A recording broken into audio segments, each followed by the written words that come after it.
জাতীয় সংসদ নির্বাচন ও গণভোট একই দিনে অনুষ্ঠিত হবে। 4টি বিষয় অনুষ্ঠিত হবে গণভোট। আর গণভোটের দিন এই 4টি বিষয়ের ওপর একটি মাত্র প্রশ্নে হ্যাঁ বা না ভোট দিয়ে জনগণ মতামত জানাবেন। বৃহস্পতিবার জাতির উদ্দেশ্যে দেয়া ভাষণে এই সিদ্ধান্ত জানান প্রধান উপদেষ্টা অধ্যাপক মোহাম্মদ ইউনূস।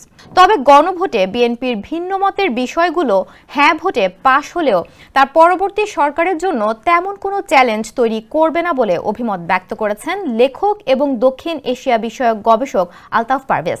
সম্প্রতি টেলিফোন আলাপে একটি গণমাধ্যমকে এ অভিমত ব্যক্ত করেন তিনি। আলতাফ পারভেজ বলেন, বিএনপির ভিন্ন মতের কিছু বিষয় গণভোটে গেছে।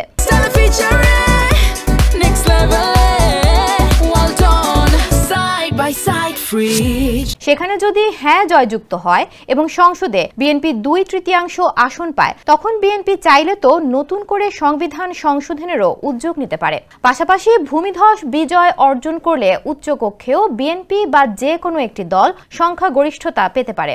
তখন তারা যা চাইবে সেই পরিবর্তন তো করতে পারবেন। গণভোটের বিষয়গুলো পরিবর্তনের সুযোগ আছে কিনা এমন প্রশ্নের জবাবে আলতাফ পারভেজ বলেন, এখনো জুলাই আদেশ গণভোট সংক্রান্ত বিষয়ে অনেক দ্বিধাদ্বন্দ্ব রয়েছে।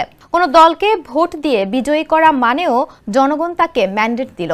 তখনই সরকার তাদের মতো করে পরিবর্তন কেন করতে পারবে না? সামনে এ বিষয়ে আরও আলোচনা হবে, তারপর সবকিছু পরিষ্কার হবে।